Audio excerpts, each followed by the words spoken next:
Hey everybody, and welcome to Thrive Beyond Pornography. I'm your host, Zach Spafford. Today I'm sharing a video, and if you want to watch the video, you can go to the YouTube channel. I'll put a link to it in the description. But today I'm sharing a video that we did with our friend Brett Nikula. He put on an intimacy course that you could participate in. If you want to get access to that, I'll put a link to that in the description as well. But I wanted to share this with you as a presentation that we did on communication. And I want each of you to have a moment, an opportunity to listen to this, because I think we did a really great job of giving some really key components in the process of communicating through the pornography struggle for both the husband and the wife. Darcy gives her perspective, and I think it's a very genuine and valuable perspective. So if you are sitting there and you're listening to this and maybe your spouse needs to hear it, it would be a great thing to share with them. It would be a great thing to share with people that you know might be struggling. I would love it if you share it with them, because this is, to me, one of the key components that helped Darcy and I move forward in our lives. And you'll hear a lot about our story in this. But I hope that you find this valuable, and I hope you have a great week. And we'll talk to you next week. So you guys are coming on here today. Obviously, I followed your guys' work, and I wonder how I came across you guys. I would have to think back. Obviously, as soon as I saw your work, I was very intrigued. I kind of have a personal story, which we talked about on my podcast, Zach. But I also have listened to your guys' podcast, and I know that there are many, many, many relationships struggling with pornography use.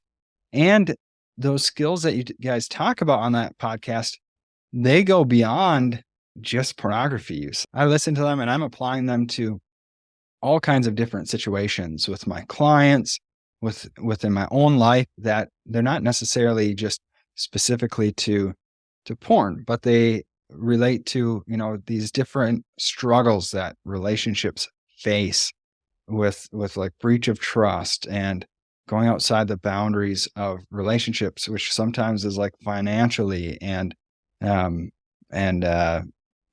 more there that aren't coming to me, but there's all these like little ways that we experience hurt from each other within relationships. And I was like, okay, we need Zach and Darcy. Thanks for coming on and joining us to come on, and we can talk about just ways to maneuver through that, so you guys, like you guys did, can stay connected and thrive and have the relationship that we would have hoped for and wanted even before we knew of the hurt and experienced the hurt and the effect that whatever it was that we dealt with in the relationship had on us. So yeah, it's interesting. I like to say porn is not the problem. It can be a problem, and it can be problematic, but it's usually not the problem. Yeah, it's usually an indicator of something else that's going on in the relationship. And we're going to talk a little bit about that today, because I think this is really a good place to start. If you are struggling with just kind of figuring out how do I communicate with my spouse when I'm deeply injured mentally, emotionally. And I think it goes along with just like when we thought our marriage would be one way, but it's different. Yeah. Like in any area, like I think going into marriage, we all have an idea of what our marriage is going to be like and what we dream of. And, it's all picture perfect when you're dating, right? And then like you get married and you're like, what the heck? Yeah. This is not what it's called. Yeah. And so. Okay. So maybe what I'll do is I will just kind of fade into the background here, and I'll let you guys take over. I'll be here if you want to bring me in at any point, but I'll let you guys introduce who you are, what you are all about, and what your plan is here for today. All right. All right. I'll let you go. Yep.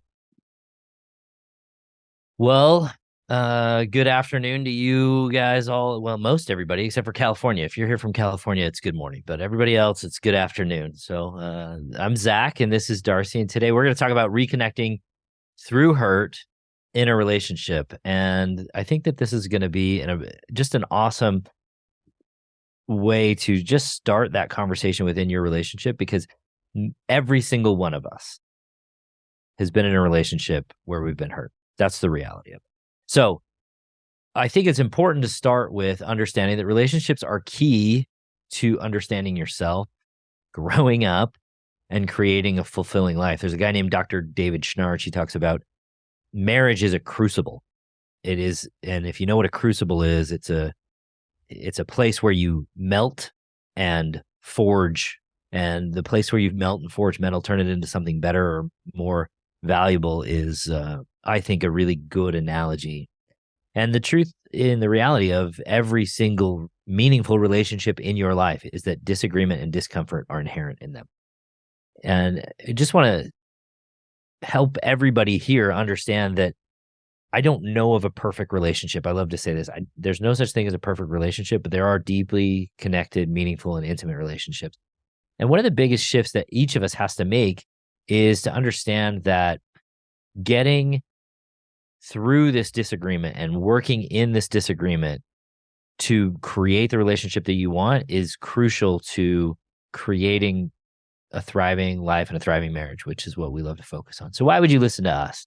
That's all of us with That's our family. all 8 of our children, and we made them, just her and me, nobody else. So we're quite proud of them. We love them. So why would you listen to us? So we have personally done this work and have gone through these experiences ourselves. We didn't just go to school for psychology or whatever, but we have lived this experience and we've come out stronger, more connected, and just overall way happier than we ever imagined we could be. And really, we've done this work on both sides. In the early years for me, I wanted to put all the blame on Zach. He was the problem. He needs to fix everything in our relationship. And that didn't work out very well. And so, part of our journey, It was tough. yeah, part of our journey was me also taking responsibility for the things that I do have control over and the ways in which that I could grow and strengthen our relationship. Yeah. And one of the things that we struggled with was my pornography struggle. And in fact, the work that we do is we help men quit porn, women heal the hurt that they feel, and help couples create thriving relationships beyond the pornography for themselves individually and for their relationship. And I think that's a really important component of understanding and resolving hurt in a relationship, is that you have work to do for yourself. There are a lot of components that are just your side of the street that you have a lot more control over than you probably think you do, or that you're willing to take on. Let's be honest. Some of you are like Darcy was in the beginning of our struggle. Well, this is Zach's problem. My spouse is not doing X. And once they resolve that, then we can have a good relationship. And so it's important to recognize that the work that you do on your side of the street is much, much more valuable than the work that you are expecting your spouse to do. And the way that we came to this conversation was I was really struggling with porn. I struggled for many years. I viewed porn for the first time when I was 8 years old. And I did not have the tools. I did not have the skills. I did not have the processes that would assist me in putting porn behind me. And this 10-year journey that we went on together, that Darcy and I went on together, that helped me create those for myself so that I could quit porn, but really more than that, so that we could create a relationship that I could help create the relationship that I want. Darcy, she struggled with how my pornography struggle made her feel. It was, her holding feelings against me. Like what was going on for her was she was making what I was doing about her instead of choosing to know me, instead of choosing to know where I was, instead of trying to understand. It was very much a, you're the problem, fix this sort of dynamic. So that's the work that we do. But I want to start this conversation by understanding what intimacy is. Intimacy is a really interesting idea. I think we all think we want intimacy. And the truth is, the reality is, none of us really like intimacy because it's a very difficult concept, not just to understand, but to engage with mentally, emotionally, physically.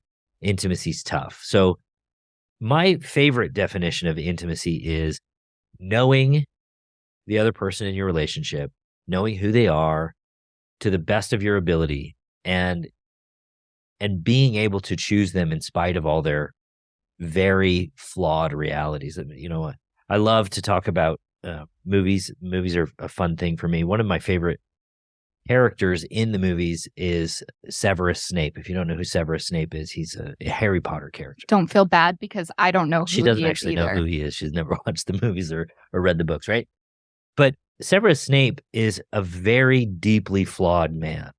He's a difficult man to know. He's a difficult man to like. He's a difficult man in general. And yet, by the end of the story, the Harry Potter films, he is one of many people's favorite characters because we finally get to know who he is at the end of the story. We finally get to understand him, what motivated him, and what is going on for him. And interestingly, those things that were motivating him were the things that he hid from the world the most. And this is what intimacy looks like. It's knowing someone to the best of your ability, even when the things that you learn about them are things that you don't like. Now, Severus Snape's, the intimacy that we gain with that character is that he actually has real and meaningful feelings for Harry Potter's mother. But sometimes it's not quite so romantic. Like, for instance, the things that Darcy knows about me that she doesn't like. For instance, I have postnasal drip. I don't want to gross anybody out, but that's something Darcy doesn't like about me, but she knows it about me. She knows who I am. Those are things that she sees in me and also still chooses closeness with me. One of the most difficult things that people struggle with in their relationships is knowing their spouse. And why don't we want to know our spouse? And I know for me, when we were newly married, I wanted to really hold on to that picture perfect idea of what I thought our marriage would be. And so even when I had feelings of like, maybe something's off or maybe something's not right, I would oftentimes push those away and push those down because I wanted to have in my mind and create in my mind what I thought marriage should be. And being able to bring those things to light and actually look those straight in the eye and face them and deal with those truths are hard. Yeah. And then what changes the way you feel about your spouse, the way you look at your spouse, the way you think about your spouse. And that was a really big struggle for me personally. Yeah. And I think that indicates a couple of things about us. One is that we want our lives to look great and amazing and be awesome, but also that sometimes we are not willing to face the difficulties that make life kind of stink. So, for instance, I would come home from work on occasion and just kind of complain about my day and say I'm, frustrated with this or this didn't go well or whatever it was. And Darcy, what was your favorite thing to ask me? Are you going to get fired? I can't tell you how many times she would ask me that question. And it was difficult because this created for me a meaning frame. It created in my mind an idea that made talking to her about my reality very difficult. It made me feel as though she couldn't handle what was going on for me. It made me feel like she wasn't willing or capable of dealing with what was going on with me. Because what was really behind, are you going to get fired? Anxiety. Anxiety. About what? About you being the breadwinner. Yeah, about me taking care of her. Okay? Is she going to be okay? She's going to be okay. All of that. And I think that that's a really good place to, get a grip on yourself and start to understand, is what I'm asking for about me, or is what I'm asking for about knowing my spouse and being with my spouse and being close to them? And the reality is that I was never a knight in shining armor. I was never good at that. But I did try to be real with her, and that was difficult at times. And we learned to grow up a little bit. And one of the main concepts, one of the most important things that we learned as we started to become more intimate was to differentiate. And differentiation is probably one of my most favorite ideas. It's probably one of the most difficult ones to explain, but it is really the main concept of creating a more stable, intimate relationship. So the way that I like to define differentiation is to become more solid in yourself. So your sense of self becomes as solid as possible. I'm being the person I expect myself to be. I'm being as good as I can, while not expecting yourself to be perfect, but making choices that that I can defend openly and honestly.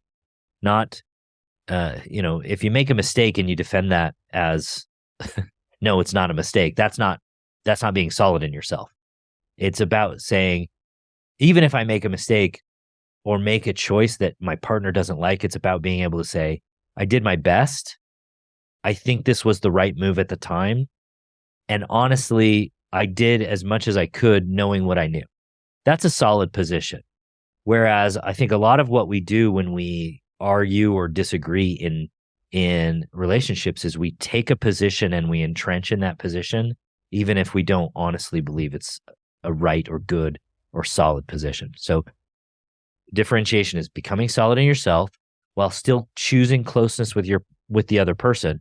And I think that's part of the way that we can be solid is to recognize, if I want to be with this person, if I love this person, if I find this relationship meaningful, I can't just take a position.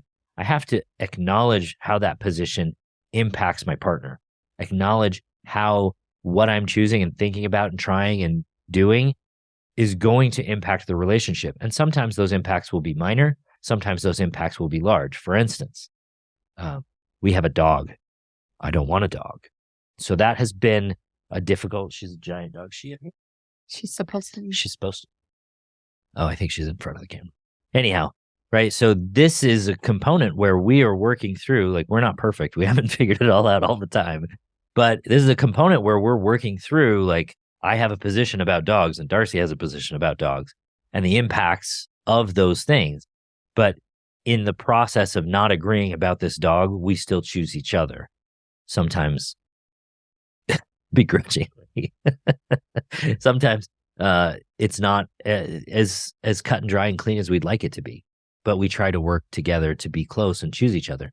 And then the last part of this is to do all of that without getting lost in the other person's anxiety. And that's probably the most difficult part when it comes to pornography, which is the struggle that we really went through together. When I really started to pull out of using pornography as a way to manage myself, Darcy's question to me was almost always, have you looked at porn? And that question was about her anxiety. It was about her trying to figure out whether or not she was okay in our relationship. As a result, I had to let go of dealing with that question. I would tell her the answer. I would say no. And then what would you ask after that? Are you lying to me? Are you lying to me? Right? And there's no answer for that. I can't prove it to you one way or the other. So what I would say is, you're going to have to figure that out. Like, I don't have an answer for you. I've told you my answer already. I've told you what I can tell you. You have to figure that out. So I stopped getting lost in her anxiety. I stopped trying to manage her around my struggles. And that's where I started to become more and more differentiated. And she started to see that. And what did you do? I had to change. I started to grow up. I started to, instead of asking him what I needed to know so that I could feel okay, in my mind, I started trying to really get to know him and get to really understand him and listen to what was going on for him. So instead of like, have you done X? It became, how are you? Like, what's going on for you? Like, how are you feeling emotionally? In what ways are you dealing with these hard things that come up in your life, right? Because I knew that in the past that pornography was something that he went to when he was struggling. And so instead of focusing on the pornography, it became focusing on what was actually going on for him. Yeah. And that made a big difference. Huge difference.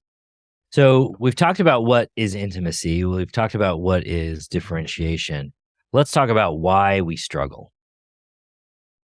So after, well, I was just going to say, because each of the two previous concepts are hindered by this set of understanding, right? So the better you understand this, the more you're going to be able to deal with the previous two concepts, intimacy and differentiation.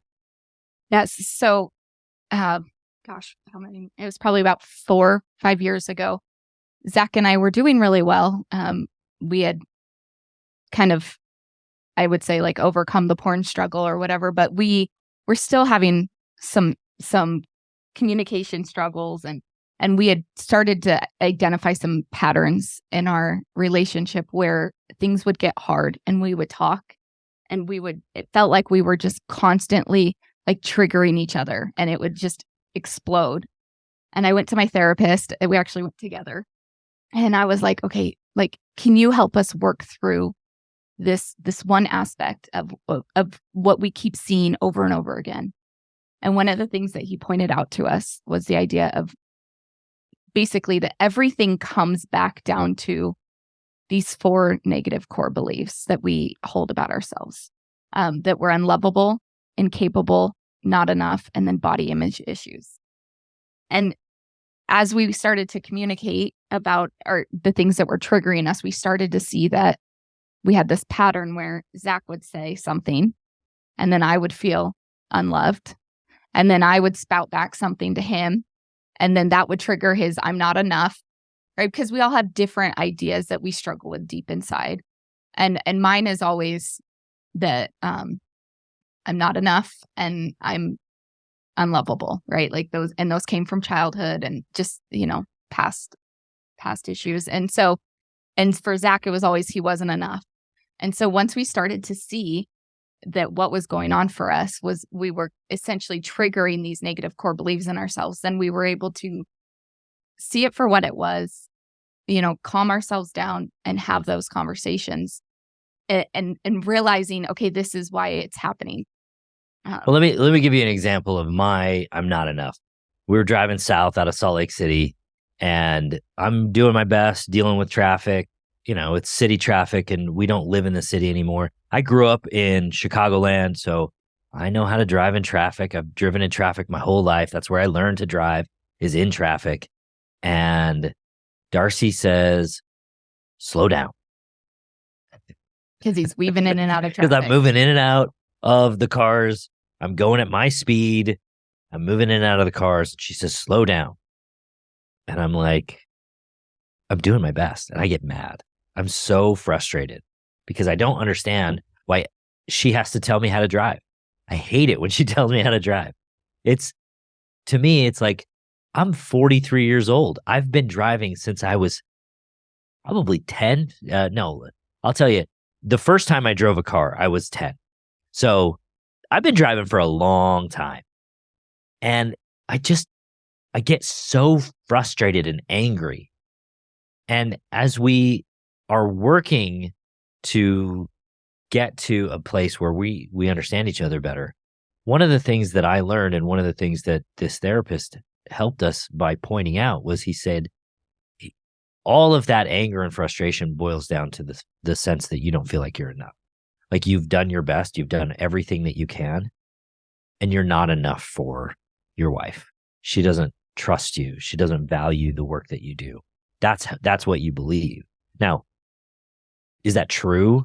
No, I don't think that was true. But what I do think was going on for me in that moment is that I had not dealt with my sense of not being enough. I had not dealt with understanding that I am enough. And as I was able to take a step back from that, the next thing that was available to me was to understand what was going on for Darcy in that moment. So what was going on for you in that moment? I felt unloved. Why? Because if he truly loved me, this is how our brains talk to us, right? Right. Then he would be driving more carefully. He would be driving in a way that made me feel safe and cared for and loved. Right. Right. And I had no idea. I didn't know that that's what she was saying. She wasn't saying that out loud, but what she was saying was, I want you to make me feel more safe. But she didn't say that out loud. What she said was, slow down. You're driving too fast. I don't like when you do this. Right. And I took that to mean, well, you're not enough. You're not doing it well. And once we were able to stop, take a step back, understand our own core negative beliefs, and then start talking about those, everything shifted. This is while we're, barreling down the I-15. It's a 4.5 hour drive about, Yeah. So we had some time to really work on it and talk about it. Plenty of time to self-coach. And it was a great experience for each of us because it helped us see what was underlying the issue. And again, this goes back to the comment I made earlier to Brett. I said, porn is not the problem. Me feeling incapable or not enough is not the problem. It's problematic and it can be a problem. But the problem is when we don't take the time to step back and address these things to the best of our ability, we will find that we will fight. And I don't know anybody who goes into their marriage and thinks, yeah, I want to knock down, drag out fight every time I talk to my spouse, because that just feels terrible. So let's talk about, we're going to give you maybe 20 different tools that you can use to talk to each other. We're going to start with acknowledge and validate feelings. This is a really, I think, fundamental component, because once we know, okay, what do I want? I do want intimacy. And I also want to be solid in myself. So I don't want to get lost in anxiety. I don't want to get upset every time my wife is not happy with me. I don't want to be rude or mean to her. And I understand my own core beliefs, then I can start to look externally and go, hey, I see, right? So that let's take the driving example. I can see how this makes you feel unloved, even if I don't agree with it. And I think that's valid because, it's not that my driving is bad. It's that that's how you feel, and how you feel is real. How we feel is real. I know that seems a little bit strange to say, but I can't argue her out of her feelings. I can't say your feelings aren't valid and it be of value to either of us. So we just start by understanding and acknowledging feelings are real. Create a safe space. Let's be careful here. What I'm not saying is that you have to always be toothless in your conversations. And being safe is different than being coddled, if that makes sense. So hard things that are important to talk about, they're not necessarily going to make you feel good all the time. That's not necessarily a lack of safety. That might be a reality that you need to face. So being able to create that quiet, comfortable place where you can talk without interruptions or distractions is more about creating an environment where you can address real and meaningful issues than it is about making sure your spouse never has to confront the realities of their life. That's essential to recognize that we're talking about two different things when we talk about safe space. Many times, I think in popular culture right now, we're saying, well, let's create a safe space where no one ever feels offended. It's really tough to talk about important things without offending someone. And so what we're not saying is don't ever offend your spouse. Don't ever say something that's important. What we are saying is create a space where you can address those things directly, but lovingly, meaningfully, and together. Part of that, I think, is going to be an understanding of practicing active listening. So giving your full attention to your partner, giving your full attention to your spouse, and avoiding interrupting them or formulating your responses while they're speaking. There is nothing wrong with taking a beat after your spouse has stopped talking to formulate what it is that you want to say that is meaningful and valuable. So if you want to really understand your spouse, listening quietly, contemplatively, and ensuring that you hear their full conversation, and a good way that you know that you've been actively listening is to restate what it is that they are saying from their perspective, not from your perspective, right? So if what I hear you saying is, and then restate their argument for them better than they may have stated it, that's tough. But that means that you've been listening. I statements are a good way to avoid hurt. I mean, we've all heard this. This is how I feel, et cetera, et cetera. But I would, the more you actively listen, the more you restate your partner's argument from their position, the more likely it is that they're going to be able to trust that you are in this discussion for the right reasons. And for this next one, avoid blame and accusations. I feel like when we feel deeply hurt by our partner, it's so hard not to just blame our spouse and accuse them. And oftentimes, right? Like we're like, I have all the evidence. I have all the evidence of how you are to blame and you are at fault. Yeah, porn's a really good example of that. Yeah, it really is. Or anything, really. Yeah. I mean, lots of different things. But there's so many different ways. It's like when even the driving, go back to the driving. Like I'm clearly to blame because I'm the one driving. You have no control over that. yes, Right? exactly. But that's exactly it. In focusing in on what was going on for you, there was no blame. It was like, I don't feel safe because I don't really like moving through traffic the way that you're moving through traffic. Not because the way that you're moving through traffic is wrong, but because it doesn't help me feel comfortable. And, recognizing that she has high anxiety on these sorts of things is a huge component of that. And it hasn't really got anything to do with me because I could be driving with somebody else and they'd be like, hey, go faster. Yeah. Right. And the next one, empathize and show compassion. This one I think is so valuable because I know for me, when Zach was struggling with porn and just really like anything that he struggles with, right? It's if I can put myself in his shoes and see what's going on for him. Like I knew he didn't want to be hurting me. I knew he didn't want to be actively looking at porn or even choosing it. I knew, but in that moment, like it's really hard to put yourself in his shoes and what's going on for him. And so for me, as I was able to do that, I was able to see like, wow, he's hurting too. Like this isn't who he wants to be. This isn't about me, right? And being able to work through that hurt and understand. And I think for him on his side too, he was able to start to see like, okay, well, what's it like to be in my wife's shoes? How might this make my wife feel? And why might it make her feel that way? If you go back to the negative core beliefs, right?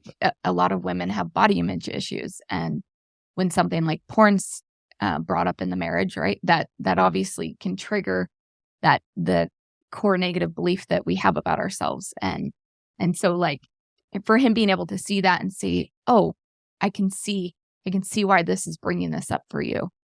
And I can see how my actions are affecting you.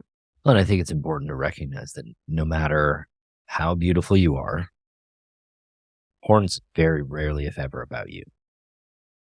And we've worked with a lot of couples who are in that same environment.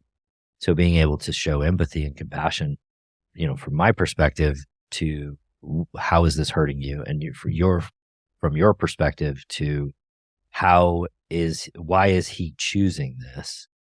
That starts to create an openness that is essential if you really want to communicate through the difficulties. I love vulnerability.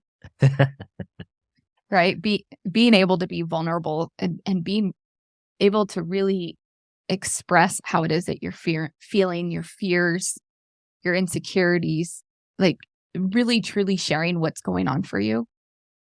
That's hard. It is really, really, really hard. And it's scary because it's like I can share what's really going on for me, and I can share my feelings and my hurts and my worries and my anxieties and all of that. And then my partner could hurt me again.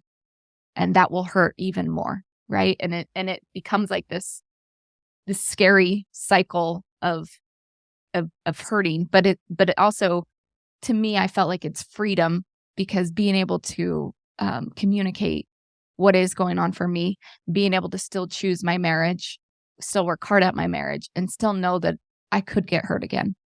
Like a lot of times when I'm working with women, they're like, how do I guarantee that this never happens again or that I never get hurt again?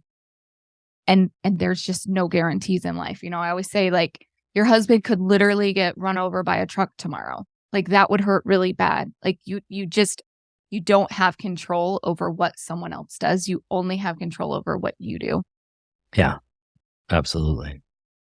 And I think that's a two-way street. Like, I don't have control over you. And I think one of the reasons why we fail to communicate openly and fail to choose our spouse and fail to choose intimacy is that we want control. We want to control how we feel. We want to control what they do. We want to control how they feel. We want to control how they perceive us. Yes. So the more you can let go of control and focus of control of things you don't have control over and focus on the things that you do have control over, like, for instance, taking responsibility for your part, that is an opportunity to create much more value in your relationship. And I think it's important, like taking responsibility for your part. One of the key components there is being willing to choose the best parts of your spouse's argument and deal with those directly. We've all been in an argument with someone. And at some point, you grab onto some part of their argument that has nothing to do with anything, but they were wrong about it. And so you beat that part of the argument to death. Instead of looking at the parts of the argument or parts of the discussion that are meaningful and do have important components that you do need to address. And this is really key. If you want to fight fair in your relationship, if you want to have a good, meaningful discussion with your spouse, when you listen to their discussion, the thing that they are pointing out to you, take the part of their argument that is the most correct and deal with that. Then you'll start to actually create an open, honest dialogue with your spouse. And one of the ways to do that is to avoid defensiveness. Which I think is kind of what you just talked about, right? Yeah. It's like when your spouse is telling you what's going on and you're, in a disagreement and you're dealing with hurt and pain, it's like avoiding the need to just defend ourselves. And that's tricky. It's really hard to do because, right, like that's the number one thing we want to do. We want to protect ourselves. And the best way to protect ourselves is to go on defense. Yeah. Yeah. Or offense, right? Yeah. Offense is a form of defensiveness, which is essentially to say, if I can attack them and I can push them back into the box, if I can put them back into behaving and back into the way that we usually do the dance, then we can get back to the status quo, which may not be pleasant, but it's at least the way that we know how to deal with each other. And taking a step back and saying, okay, how do I not get defensive? How do I choose my spouse? How do I openly understand what's going on for them? Part of that means really taking your spouse's position and not making it mean anything about you. When I was viewing porn, Darcy was saying, this is about me. When Darcy does certain things, I have said, well, this is about me. When she criticizes my driving, she's like, this is about me. I'm like, this is about me. It's not. So the more you can make your spouse's point or position about them and about what's going on for them, the less likely it is that you'll need to be defensive. Now, that kind of stinks because I'll tell you, sometimes I say, well, I think, Darcy, this is something that you need to deal with. And how does Darcy feel about that sometimes? She gets so mad. Sometimes she gets mad at me because she's like, why is it always my problem? Sometimes it's not mine. And again, you have to be willing to talk through that and work through that openly and honestly. Seek mutual solutions. This is one of my favorites. And one of the reasons it's one of my favorites is that you don't always have to agree. You don't. I think how many people do we talk to you think oh, we have to be on the same page about everything? Pretty much most of them. Mentally raise your hand if you think that you have to be on the same page as your spouse. I think sometimes we do think that we have to be on the same page. For instance, I bought a 4-wheeler a few years ago now. It wasn't a very expensive one. It was only like $1,400. It's as old as I am. It's as old as Darcy is. Let's just say that. It's not a new but I grew up with 4-wheelers in Alaska. I love 4-wheeling. It's one of my favorite things to do. It's a great way to just get out. And Guess how much Darcy wanted me to have a 4-wheeler? Exactly 0. Now, this solution or this idea that I have to agree with her on that would be too difficult. If I want something that's important to me and it's not necessarily going to impact the relationship poorly, it may be an opportunity to not seek a solution that we agree on, but to agree not to agree on. And that sometimes is the mutual solution that we come to. You can also brainstorm together about how to move forward, heal, and find compromises that work for both of you. But what I would absolutely caution against is making promises that you're not willing or able to actually uphold. And that's difficult because sometimes we're in that moment. I know for me, I've been in those moments, especially around pornography, where I wanted to tell Darcy, I'll never look at porn again. I'll never do that again. I'll never drive fast again, whatever it is. And the thing that you have to be able to recognize is what you can deliver versus what your spouse wants you to deliver. And being able to say, here's a solution that I can offer you, that it may not be exactly what you want, but it is what I'm willing to try to do, or what I believe I have the skills to do. So many of the people that we work with, they don't have the skills. So how can you promise something to do that thing if you don't have a skill set to help you do it? Like, that'd be like saying, okay, I'm going to build a rocket ship, promising someone you're going to build a rocket ship without knowing anything about, thermodynamics and rocket boosters or whatever. I don't really know anything about rocket ships, but exactly. Next is establish boundaries. This is tough. Boundaries is one of the hardest things. And it's one, Zach's cousin is a psychiatrist. So, MD trained psychiatrist. He also trained in psychology because he's in the Air Force. And he did a program where they do both the medication and the therapy. And we went on a cruise with them and we were talking about boundaries. And I was like, let me just pick your brain about this because this is a topic that comes up a lot in our field of work. And we're laying on the top of the ship at night watching the super blue moon, was it? Yeah. Was it right? Yeah. And he was trying to explain it. And it was like, no, it doesn't make sense. And his wife was like, okay, Daniel, you're not doing it right either. And anyway, so we get home from this cruise. He ends up sending this article to us from Psychology Today, I think it was, or something on boundaries. And it wasn't very clear either. And so boundaries is tricky. One of the key components of that article was that boundaries are tricky and they're not so cut and dry as to be like this, then that. And this is the difficulty. One of the things that you have to recognize with boundaries is a boundary is something that I can do for myself, but I cannot enforce on anyone else. And that means that and it also can't be about controlling someone else's behavior and like all sorts of things. And this is a difficult concept, really, partly because there is no cut and dry in every scenario with this particular issue. So this is a fluid. When we say boundaries, which we think are solid, I think the reality is that they're much more fluid, and that you have to be willing to engage in this conversation on a regular basis in such a way as to help yourself figure out where those actual lines are and what it is that you're willing to do about them. And I think it makes it different too when you're in a close, intimate marriage connection versus like, it's really easy to like create some boundary of like, if my neighbor does this, then I'm going to do this. It's like super easy if you don't have like a deeply emotional connecting it's different environment. And this is really the difficulty of boundaries is a couple of things are important, right? One is you have to be willing to do what it is that you say you will on the flip side. If you do this, then I'll do that. So if somebody comes up to you and punches you on the street for no reason, that's a clearly defined boundary within society. It's pretty easy. If someone comes up and punches me on the street for no reason, I'm probably going to call the cops. It's pretty simple. So I'm not going to make that person do anything. I'm going to call the police and that's going to be dealt with. Whereas in a relationship, if I don't put my socks away in the laundry, Darcy might say, if you don't put your socks away in the laundry, I'm not going to do the laundry. Right? So maybe that's a boundary that works. Maybe it's a boundary that doesn't work. But at some point she might be like, well, I have to get the laundry done because it has to be done for whatever reason. That might be her anxiety, it might be anything.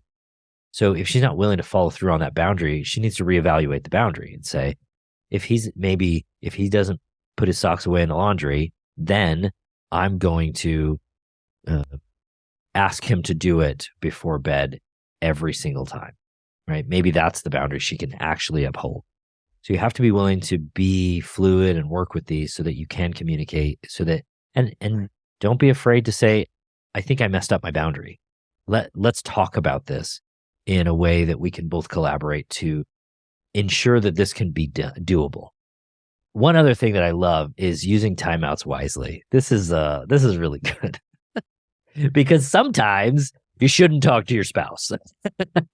I know we're talking about talking, but sometimes you should stop talking. Sometimes you should go to bed versus fight until 3 a.m. Sometimes.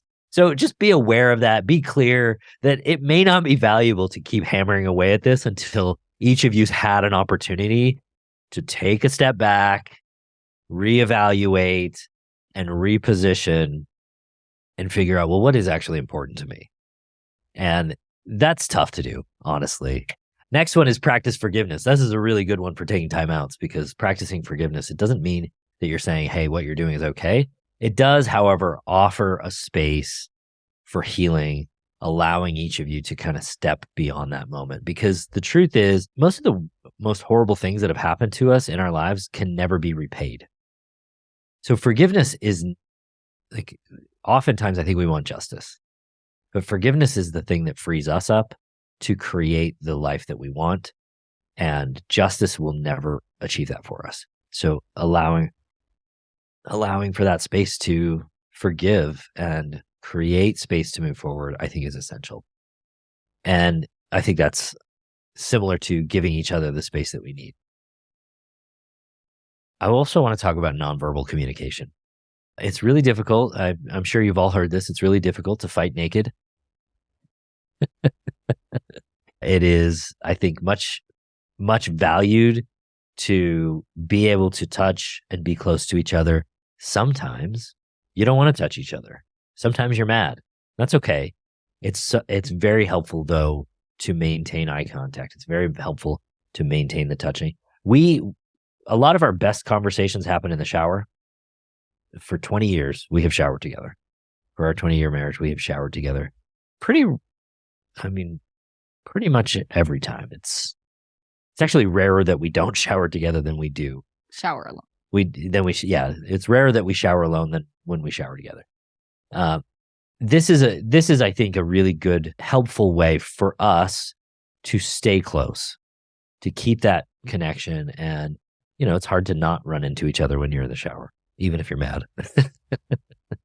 And it's a great place for talking and communicating. About yes, if you have 8 children, it's a really great place to talk. It's very rare that the kids are like coming in to talk to you while you're showering. Yeah. And so it for us, it's been a great place to communicate what's going on. It's a refuge.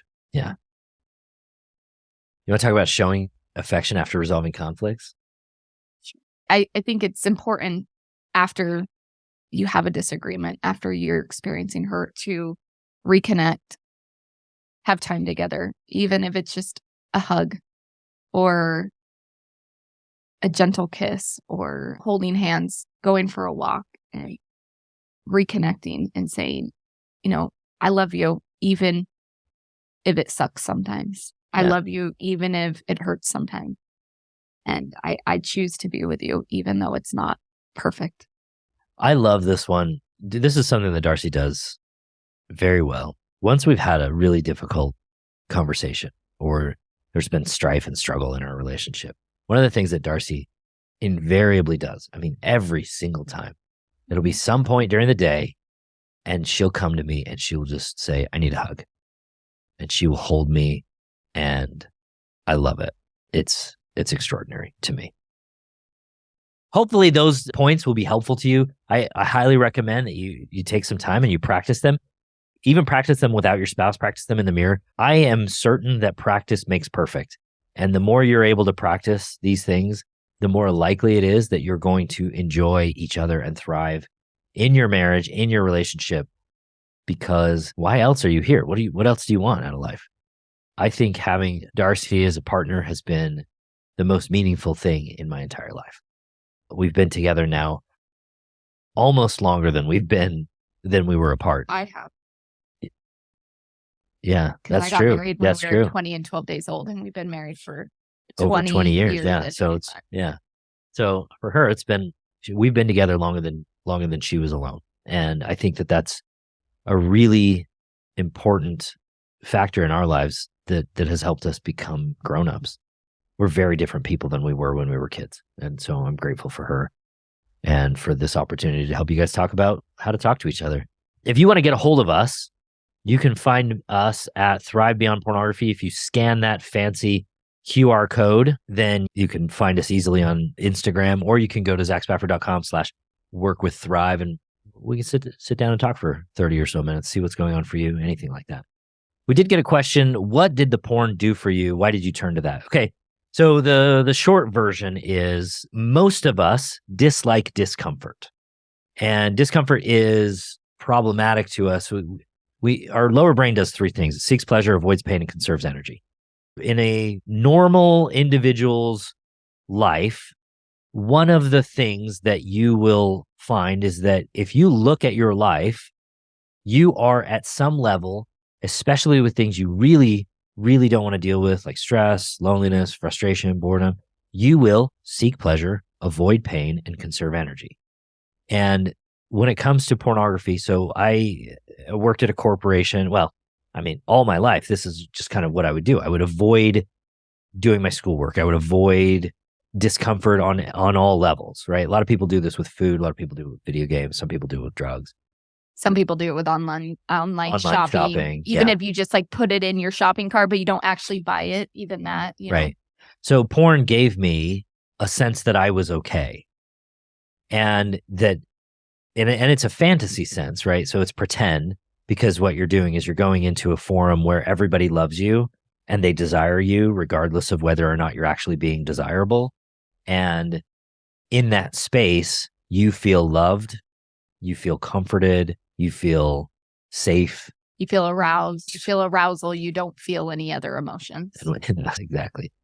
So it gave me a way to manage my anxiety, is the very short version. It gave me a way to manage my anxiety. And for a lot of people who start out, with pornography when they're younger, oftentimes it's curiosity, lack of sex education. So we're like, oh, what does a woman's body look like? Here, we can look here, So for a lot of people, it just starts as curiosity. And then they oftentimes go, wow, this feels amazing. Like, this feels awesome. And so then it just becomes something that they can turn to feel good in a brief moment, even though oftentimes it feels worse afterwards. So you can take that, like, here's how I feel, whether it's bored or lonely or frustrated or stressed, whatever it is. Or even just overly excited and happy. Yeah. We don't necessarily like feeling super high emotions either for a lot of people. And if you look at that and you go, how well am I dealing with that particular issue?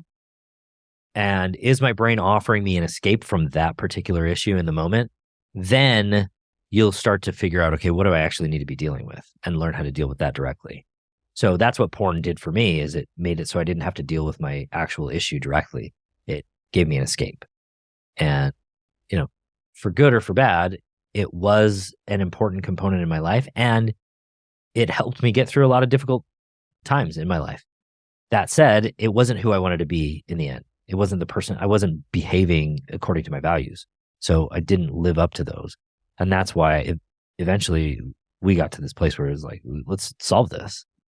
And I really wanted to solve it. I'd wanted to solve it my whole life. I mean, I can't tell you how many times I'd prayed, Heavenly Father, please just take this thing away from me. Once you do, I'll be such an amazing human.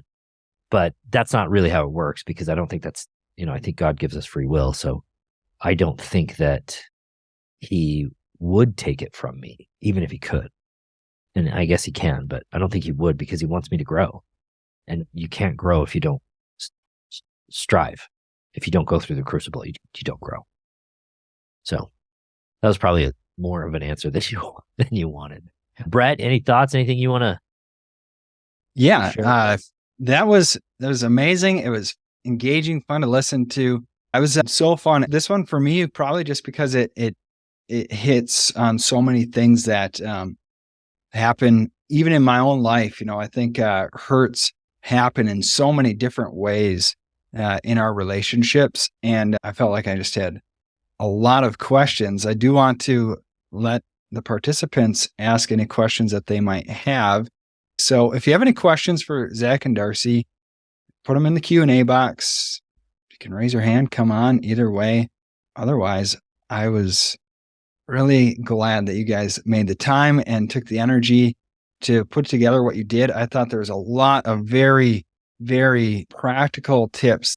Those 20 tips, those 20 takeaways, I think are applicable to every one of today's calls and how to manage different things. Like when we're going through hard, difficult grief, trauma type situations, when we're trying to figure out how to manage kids and raise children, and when we're going through the hurts and difficulties that show up in relationships. And the question that I had for you as I was sitting here watching you two interact was, could you imagine 10, 15 years ago when you're kind of in the real heat of this struggle or difficulty, sitting together and talking about it like you guys are now? Oh, no. I mean, if you'd have told me 5 years ago that what I was going to do for a living is be a porn coach and help people do this kind of thing and talk about, hey, let's learn how to grow up and be, and I say grow up like it's pejorative, but that's not true. Growing up is really like everybody's goal. And when you're 50, you're still growing up. It may be different than when you're 15, but it certainly is still growing up. If you'd have told me that this is what I was going to do, I'd have said you were insane. Bottom line. So, this is, fortunately for us, we've found a place and a calling that has been able to make a difference in people's lives. That, not everybody gets to do that kind of work. So we're grateful for it. I certainly am. But I can't imagine 15 years ago, man, being able to have this conversation. I think for me, I've always been a really open person. So when we were going through it, like I would talk about it with friends, and I wasn't quiet about it. Like I know a lot of people are, right? They're like, we are never going to talk about this in front of people, right? Like nobody can know about this. And so how many times have you heard a wife say, well, I can't really, like my husband would be so upset if he knew I was talking about this. Yeah. So it's not like super far-fetched for me to think like, oh, I would be talking about this on the internet on a daily basis. But and I think it's just when inspiring. we were in the middle of it, I couldn't have imagined that we would have gotten to where we are now. Because during the middle of it, it felt so hopeless, and it felt like this is never going to end. The hurt's never going to end. We're never going to heal from this. And so, And one other question: what if Zach, you never overcame this situation, never figured out how to manage your porn use? You continue to fall and you continue to struggle. Because there's those people out there who are kind of in that position, right? They feel like, I don't know that he'll ever figure this out, or she'll ever stop spending, or she'll ever do this, or he'll ever do that. What would you say to those folks? Yeah. So, I think it's important. We oftentimes we want to look at the goal of it never happens again, right? Like it never happens again. Like for Zach, it's been years and years since he's looked at porn, but like he could decide to look at porn, next week, right? Like he could make that choice. And for me, like the way I deal with that is like, I can handle it. Like I can handle it. I've done the work on my side that I feel like, outside of what he chooses, I can still be okay. And I can still choose to love him. We work with a lot of couples, and I think in my mind growing up, I thought like only like scumbags look at porn, like just like scum of the earth. And the more that we've worked with couples, and like our friends have come out like, oh, we've struggled with porn, like really, really awesome, good men struggle with porn. Just like, now I think like the statistics, like 67% of women have looked at porn in the last 30 days. Like this isn't just a man problem. But like, I guess I would say, to that person is like, can you still choose to love this person even in spite of this weakness that they might struggle with forever, And how can we celebrate the little wins? If he looks at porn every day and now it's like he looks at porn once a week, like we're winning, right? Like focus on the positives instead of always focusing on, oh, you did it again. I like to always say people who feel good do good, right? Like the more we feel good about ourselves, the more we, just happy and just going better. Like we typically choose to make better choices. Well, I think a huge component of this has to be that being honest about the realities of it is the only way to get through it, to deal with it. So for some people, it might be a position of, and this isn't about giving up, it's about saying, I'm still probably going to look at porn once a month or twice a month, or when I have this kind of a stressful reality. Those are all data points in a process of becoming a better version of yourself. So in the beginning of the conversation, or at some point during the conversation, if you feel like, hey, this isn't getting better. Like Darcy, at one point, she came to me, she's like, this isn't getting better. I don't really need you to go to all these meetings. What I need you to do is show up at the house after work and change diapers, because we had 6 kids, 7 and under. Mm-hmm. So for her, at one point, it was like, I'm not as worried about you looking at porn as I am about trying not to drown. Sure. And being able to say, that was kind of a point of freedom for me, because it was no longer about what she wanted. It was about what I was willing to do for myself. Totally. And it freed me up to stop managing her. It freed me up to be like, oh, I got to make sure that I'm doing all the right things and saying all the right things. And I was able to take a step back, look at what was going on, and start to use the data points to resolve the problem. I think that anybody who truly doesn't want this in their lives has the capacity to remove it from their lives. Mm-hmm. That said, it may not be in a week. It may not be in 6 months. No. It may not even be in 6 years. But if you're willing to do the work and use the data points to resolve the conflict that's going on internally, then you'll start to solve the problem. Yeah. But that also may mean that you have to be willing to accept the reality that is, even if you don't like it. Yeah, I think when you were talking about intimacy, one of the thoughts that I had there that I bring up a lot in my work with couples is sometimes we want to keep our spouse happy more than we want to tell them the truth, right?